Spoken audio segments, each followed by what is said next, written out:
And welcome, sports fans, to today's roundtable. And glad you joined us for today's show. We've got a lot to get to, including high school football last night, and we're midway through the regular season now, probably actually over halfway through the regular season. And we'll get some districts starting to show potential playoff seeds come district time. So we'll be looking forward to that in the weeks to come. Also, we've got some fall baseball, softball, and volleyball results to report from a couple days ago.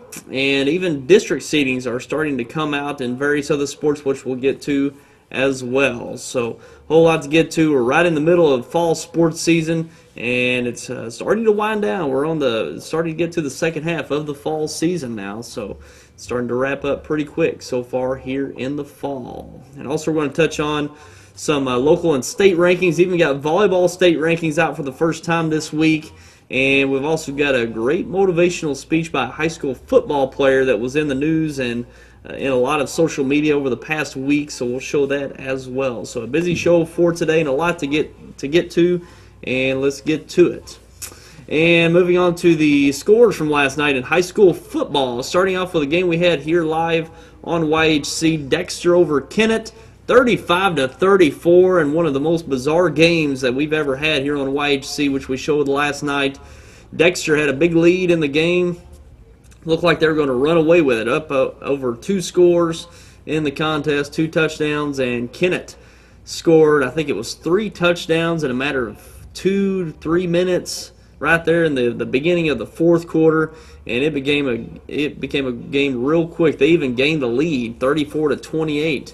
in that game, and missed an extra point attempt to potentially, or to get the 7-point lead. Dexter scored late to get the 1-point victory and held off Kennedy in the end. And it was a very exciting game. As we say, it's good TV. It was good TV last night. Dexter holding on to their homecoming victory over the Kennett Indians. And we've got some footage of that game from last night. We'll go ahead and get to that, to the highlights. And starting off from last night, Dexter opened it with their opening drive. A nice gain here. Going to get a penalty, a late hit out of bounds, and that happened quite a bit last night. Penalties was sometimes the best offense for both of these teams. And Kennett on the defense here, and Dexter driving, and a nice pass down the left sideline and into the end zone. That was the opening score for the Bearcats.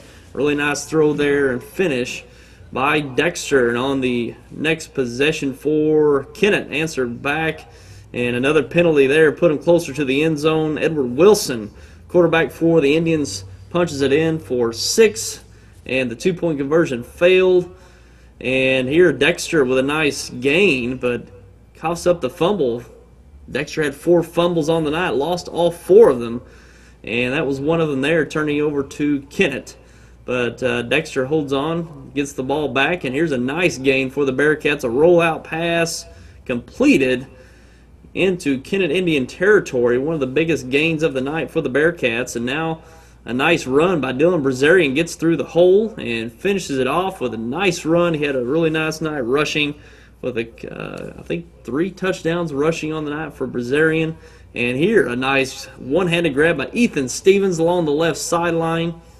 And again, Peyton Pollock rolling out for a nice, I think that was about a 20-yard gain on that pass there in the second quarter. And there's another fumble by the Bearcats. They were driving the ball well there late in the second quarter, coughed up, but held on to the 14-6 lead at halftime. But Dylan Brazarian gets to the end zone once again later in the third.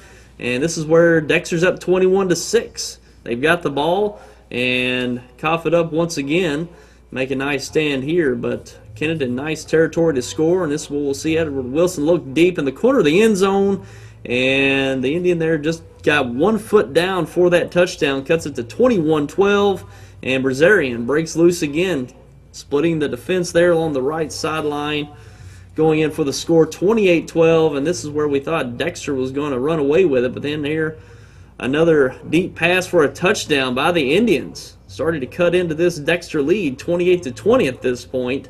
And there's another fumble by the Bearcats. Coffee up on the kick kickoff return, and Kennett takes advantage. Edward Wilson rushes it up right the middle, which he did a few times. This was the first time going in for the score, and it was 28-28. The conversion was successful, and Wilson goes up the middle once again, then cuts to the outside, going in for the score. Went up 34-28 at that point. They missed the field goal, the extra point attempt, the kick attempt, so it made it only a 6-point lead.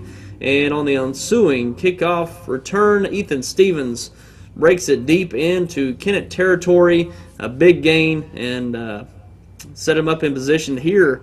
Personal foul penalty on the Indians pushed Dexter further towards the end zone, as it was quite costly for the Indians. And here's probably the play of the game. Peyton Pollock going left and then reverts back right, going into the end zone for the touchdown. And Dexter went up with a 1-point lead with the extra point attempt, and Kennett with one last drive here almost got it to the receiver there, just overthrown. And now another deep pass that's actually deflected by the Bearcat off of the hands of Kennett, and Ethan Stevens with that interception and tack on a penalty right there. That pretty much wrapped up the game last night here in Dexter. So quite a game. You had a couple comebacks in there. You had Kennett coming back from 2 scores down, 16 points there in the fourth quarter, and Dexter being down 6 points at that big kickoff. That big kickoff return by Ethan Stevens really put it away, or not put it away, but put them in position to score there late, because at that point there in the fourth quarter, Dexter just kept fumbling the ball away, turning it over, wasn't really getting any good drives put together in that fourth quarter. But that drive by Ethan Stevens deep into Kennett territory, and then that personal foul on the run. What happened on that play, I think it was Dylan Brazarian took that pitch from Pollock, and he lost control of it, went down to pick it up, and he had a knee down once he picked it up, so they blew it dead, and he got up to run, and a Kennett defender came on and gave him I think a helmet-to-helmet shot, and I think they got him for a late hit, I believe. I'm not exactly sure that personal foul was, but it was after the whistle, so that's what hurt the Kennett Indians on that play, pushed it deeper towards their end zone. Dexter took advantage with a nice finish, and for that rollout, well, it was a rollout left and then a reverse rollout right for Peyton Pollock, finding that Bearcat in the end zone. So quite a finish to that game last night. A lot of back and forth.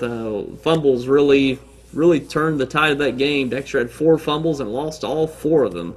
And again, it opened the door for Kennett to take advantage to get back in the game. They certainly did. Made it very interesting coming down to that game last night. So certainly a lot of anticipation to this game. Aaron Pixley coming back to Dexter for the first time, being on that opposite sideline for a different team. Certainly a big storyline coming into the game, but a hard-fought game on both sides, and certainly you had to be on the edge of your seats. You didn't know what was going to happen next when it either come to a turnover or a big play. So certainly good TV last night between Dexter and Kennett. And moving on to some other games from last night. Portageville over Scott City, 40-14, big win for the Portageville Bulldogs. And also we've got Poplar Bluff over Sykeston in a close one, 14-13. Cameron Meisner, quarterback for the Poplar Bluff Mules, made his way back to the lineup last night, and may have been the difference over that Sykeston Bulldog team in last night's game. Poplar Bluff over Sykeston. And also Potosi over Perryville, 27-8. Decisive victory for Potosi Pirates. And also New Madrid County Central over Crothersville, 27-20. Impressive victory for New Madrid. New Madrid's one of these teams that started out slow, got blown out the first few weeks to Malden and St. Genevieve, and they've bounced back with a couple nice victories over Kennett, Crothersville, and the next week's matchup is going to be New Madrid County Central and Dexter. Should be a really good game over there at New Madrid between those two schools. New Madrid's really come on strong here in the last few weeks. Probably the kind of the come-from-behind team at this point in the season. They got blown out early. Didn't look like the season was going to go that well. and they've bounced back over the last few games. And also Malden over Hayti, 68-6. The Malden Green Wave rolls once again. They're making their own roll tide. The tide is rolling there in Malden with the Green Wave. And another decisive victory. I think it was 35-0 at the end of one quarter. And just another decisive victory for Malden. They've rolled through their schedule. Haven't been a close game on the schedule so far this season. And you might not see one in the regular season the way the schedule works out for Malden. Pretty much the toughest part of their schedule with the exception of Dexter coming up later on in the season. Dexter's probably their toughest foe left on their schedule, certainly when it comes to school size. So Malden certainly looking to go for an undefeated season this year. So the Malden certainly the most dominant team in Southeast Missouri this year. So they've really put it together for a fantastic season so far. And also taking a look at the game of the week in Southeast Missouri. Big rivals Cape Central and Jackson. Cape Central gets the victory 31-21. And turnovers a big part of this game as well. Jackson had 6 fumbles, only lost 2 of them, but to have 6 fumbles, certainly ball control was a concern for the Jackson Indians last night, only losing 2.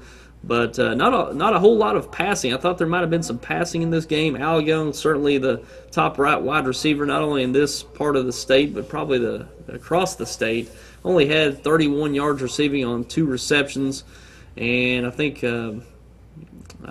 Cape Central only had about less than 100 yards passing, but a lot of rushing yards in this one. 319 rushing yards for Cape Central.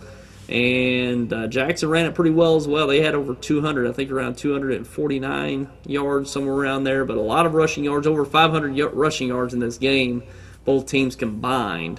So always a big game between those two. Jackson probably the favorite coming into this game. But Cape Central coming off a loss last week to Ladue up in St. Louis certainly answered back with a nice victory over Jackson last night. So it's always been a great matchup between those two here in the last few years. They really both of those programs have certainly elevated in the past few years. Cape Central going all the way to the semifinals last year in Class 4, and I believe Jackson made it out to the quarterfinals. So big time programs there in Cape Central and Jackson. And also in other games, East Prairie over Chaffee, big 44-6. East Prairie with a victory last night. And also we got Osceola and Piggott down in Northeast Arkansas in a game that we've recorded. We'll replay. We'll get to that in a moment. Osceola over Piggott, 34-8. Big victory for Osceola. And Piggott just on the losing end of that one last night. And also Walnut Ridge over Rector, 38-0. Big victory for Walnut Ridge over the Rector Cougars last night as well. And we've got some other scores to report on as we wrap up football. On Thursday in girls volleyball, Advance defeated Puxico in the Stoddard County Conference, losing the first 21-25 and winning the next two, 25-17 and 25-18.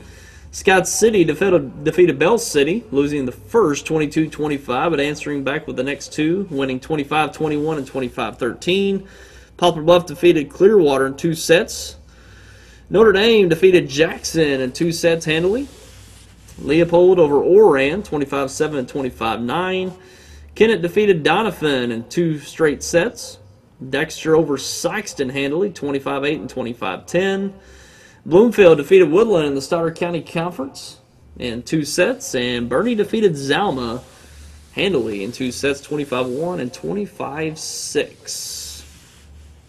And moving on to some baseball from Thursday, Bernie defeated Bloomfield in the Stoddard County Conference 4-1, which Bloomfield defeated Bernie earlier in the year. And Bernie answers back with a victory of their own here late in the baseball season, 4-1. And Neelyville defeated Campbell 6-3. And also in other sports, we have softball from Thursday. Poplar Bluff defeated Cape Central. That was 7-6. Poplar Bluff over Cape Central. Naylor defeated Twin Rivers 5-0. Kelly over Sykeston 9-1.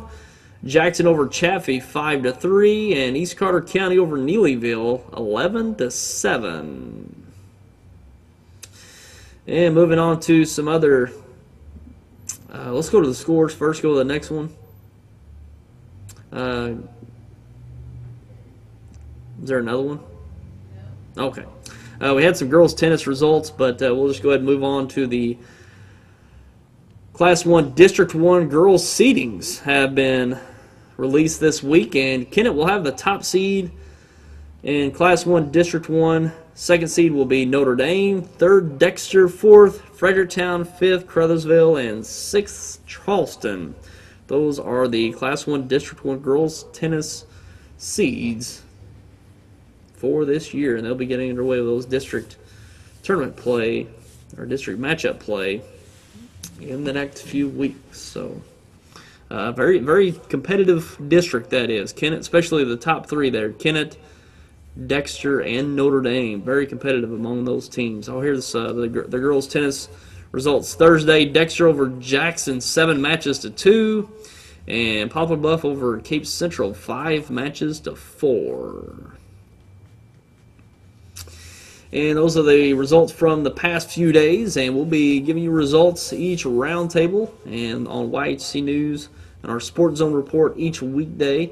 And be sure to tune in for that, and we'll have it all for you each day and each Saturday right here on the Roundtable each week.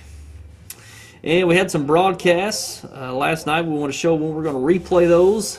Dexter and Kennett last night. We're going to replay that Sunday at 4 p.m. right here on YHC, and we'll have it uploaded to CMOSportZone.com by Sunday as well. You can watch that online and through our social media, so check that out. Kennett versus Dexter from this past Friday night replay right here on YHC Sunday at 4.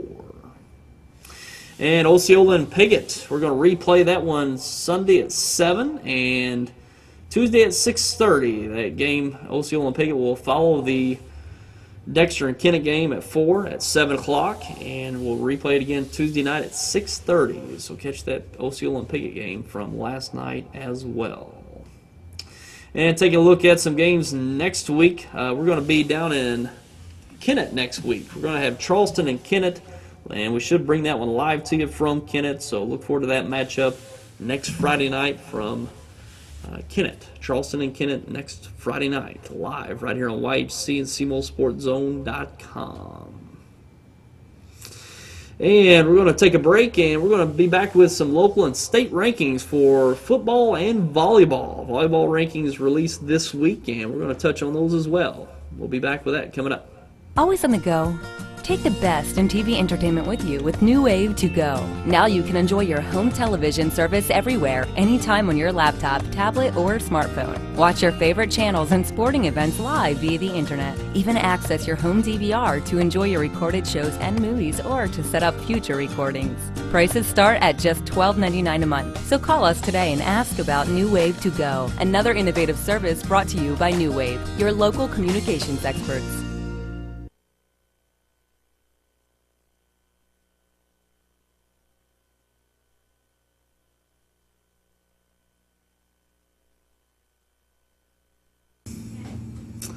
All right, and now let's take a look at some local and state rankings for football and volleyball. Taking a look first at the CMOSportZone.com Top 15 poll for high school football. And we've had some shakeup coming into this week. These do reflect last night's games. That'll be this next coming week's poll.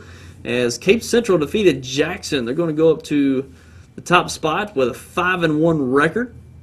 Cape Central claims the top spot in that poll for the first time this year. Jackson's been number 1, which they moved down to number 2 at 5-1. Park Hill Central at 3rd at 6-0. 4, Valley Catholic at 6-0 and undefeated, 6-0 still. And Malden, they're at number 5. 6, St. Genevieve. 7, Poplar Bluff. 8, Sykeston. 9, Farmington. 10, New Madrid County Central.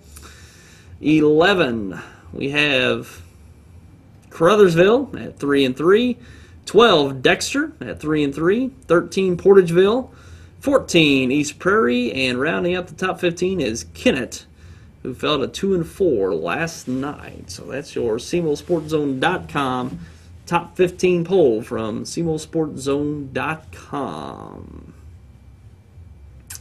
And let's move on to the state rankings from this past week. These do not reflect last night's games.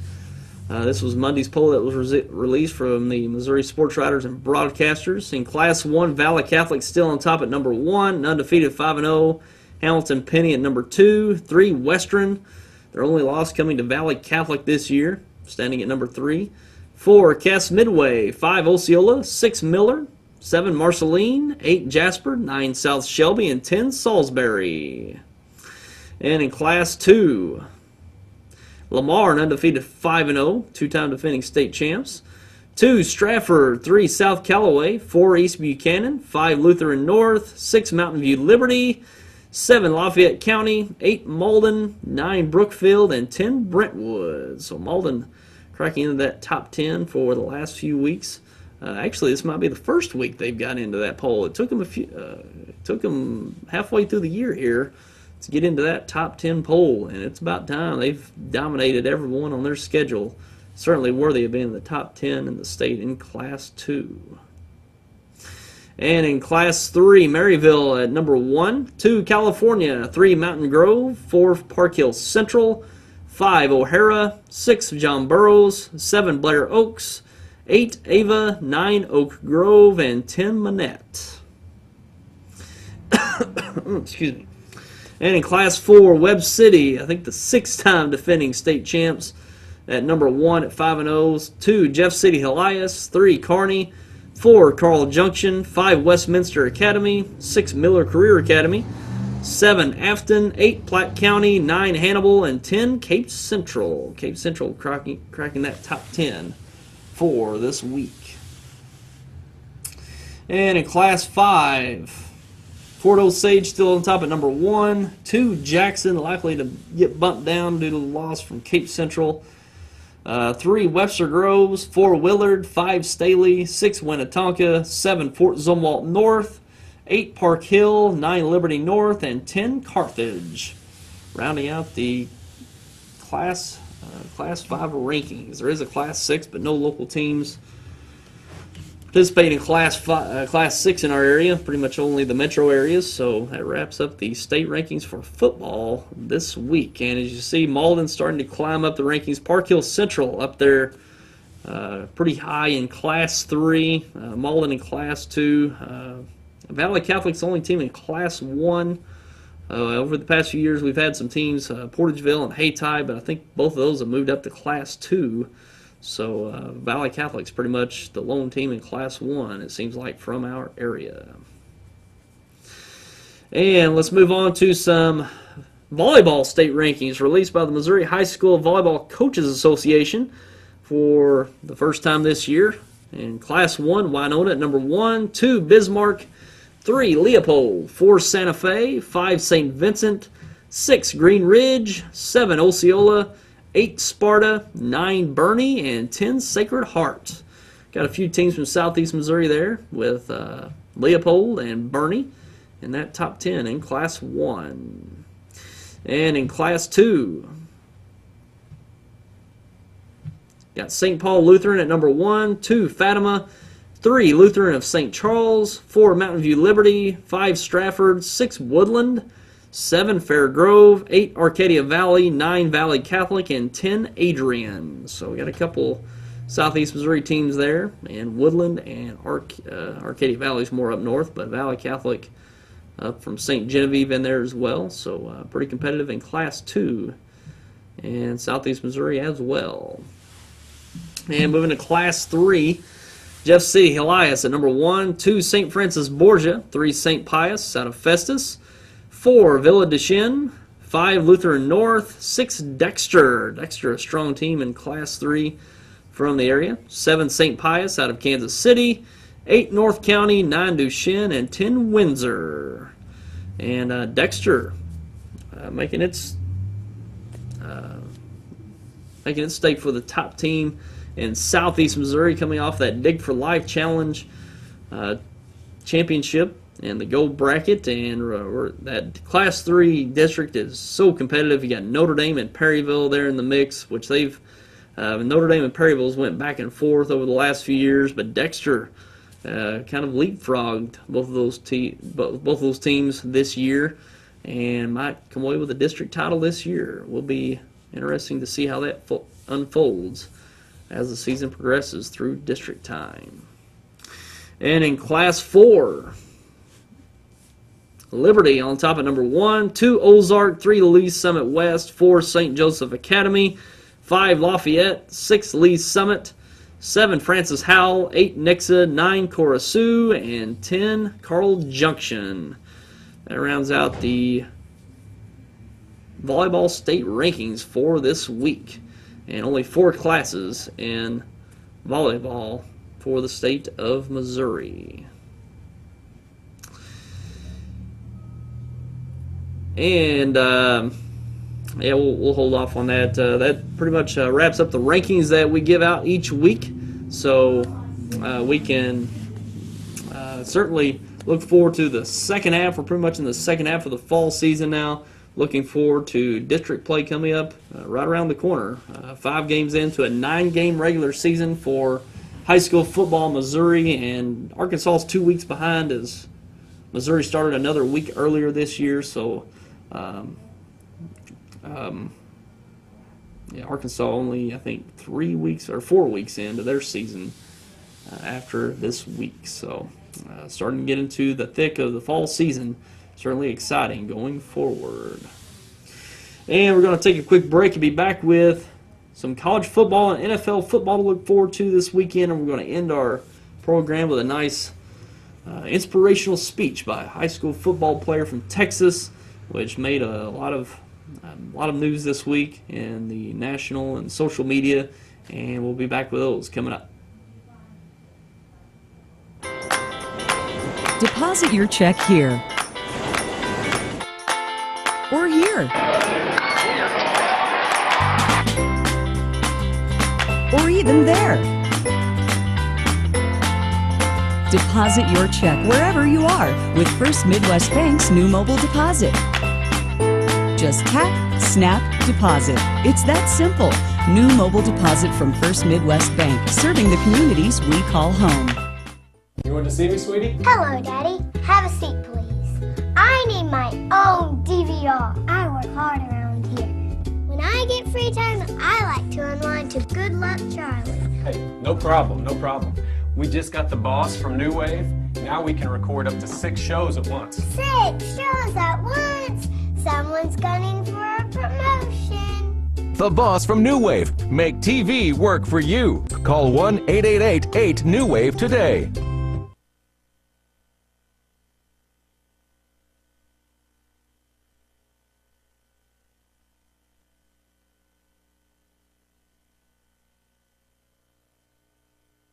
All right, now let's take a look at some college and pro football taking place this weekend, starting off with the college football games to look forward to starting today. And Tennessee's at 12th ranked Georgia in the SEC. Top ranked Florida State's on the road at North Carolina State in the ACC. And second ranked Texas A&M travels to take on Arkansas and Fayetteville in the SEC today. 16th ranked Stanford at Washington in the Pac-12. Cincinnati at 22nd ranked Ohio State. Missouri at 13th ranked South Carolina. Missouri certainly looking to answer back from a home loss to Indiana last week. Got a tough matchup with 13th ranked South Carolina for today. And Memphis at 10th ranked Ole Miss. Oregon State at 18th ranked USC in the Pac-12. And our local teams, Arkansas State's got a bye for this weekend, and SEMO takes on UT Martin in their OVC opener on the road. And those are your college football games for today. And taking a look at NFL football for this weekend, and the Packers take on the Bears in the NFC North. Big matchup there between those two. Titans at the Colts in the AFC South. The Panthers at the Ravens. A nice storyline coming into this game that Steve Smith, longtime receiver for the Carolina Panthers, is now playing for the Ravens, and he's certainly going to be hyped and certainly looking forward to this game to stick it to the Panthers, who chose not to re-sign Steve Smith in the offseason. So big matchup between those two for Sunday. The Lions are at the Jets, Buccaneers at the Steelers, the Dolphins at the Raiders, the Falcons at the Vikings, the Eagles at the 49ers. That'll be the 3 o'clock game or 3:30 game Sunday afternoon on Fox, and certainly a big game between those two. The Eagles still undefeated at 3-0. The 49ers a little slow out of the gate.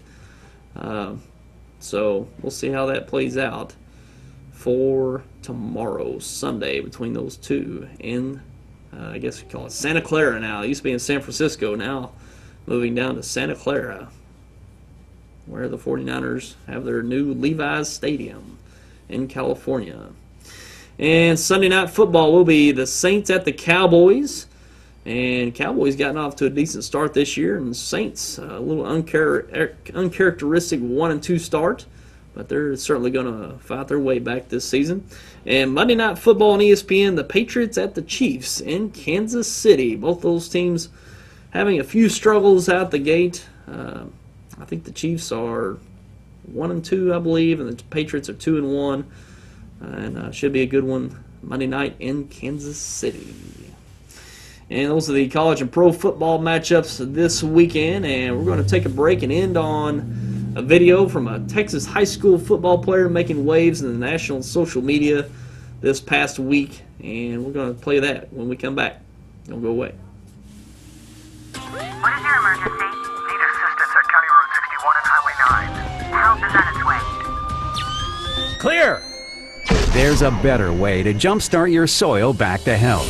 Apply Endzone to protect and increase nitrogen efficiency without killing bacteria. Apply Prevent to increase phosphorus availability and reduce fixation. Better yet, use them both to get more from your fertilizer investment and see higher potential yields. Ag Explorer, your prescription for healthy soil.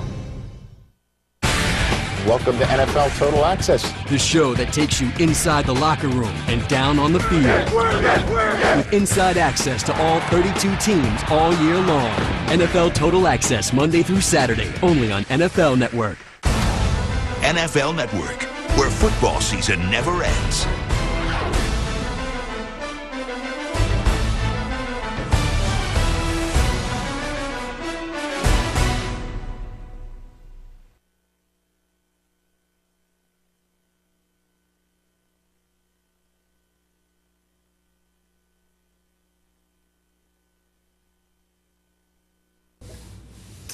All right, as we finish up our show for this week, we want to show you a nice inspirational speech by a high school football player down in Texas from last weekend's games. Certainly made national media and went viral on the YouTube and such. So let's take a look at this video from a high school player in Texas from last week. Let's take a look. What were you guys able to do to come back and win this thing? All right, well, at first we started slow. We started real slow. And, you know, that's all right. That's okay, because sometimes in life you're going to start slow. That's okay. We told ourselves, hey, we're going to start slow. We're going to keep going fast. We're going to start slow, but we're always going to finish fast. No matter what the score was, we're going to finish hard. We're going to finish fast. Yeah, they had us the first half. I'm not going to lie. They had us. We weren't defeated, but they had us. But it took guts. It took an attitude. That's all it takes. That's all it takes to be successful, is an attitude. And that's what our coach told us. He said, hey, it's going to be tough. It's going to be hard. You're going to go out there. You're going to battle. You're going to fight. You're going to do it for one. You're going to do it for one another. Do it for each other. You're going to do it for yourself. You're going to do it for us. And you're going to go out with this win. And we believe that. We truly did. And it's an awesome feeling. It's an awesome feeling when you truly believe that you're going to be successful. And as you see there, really nice flick from that high school football player. It was amazing to see how it went across national media. All the national media entities picked that video up and showed it, and you might have seen it already, but certainly wanted to show that if you didn't have a chance to see that from this week. Certainly some potential for that kid going forward. Communications, public relations, something like there. He might have a career in that going forward after high school. So certainly a nice football story to show, and from the high school level. Certainly. So wanted to end that for our show today. And we appreciate you for tuning in as always. Look forward to seeing you right back here with us on next week's Roundtable. Until then, I'm Tyler Weicker. Have yourself a great week.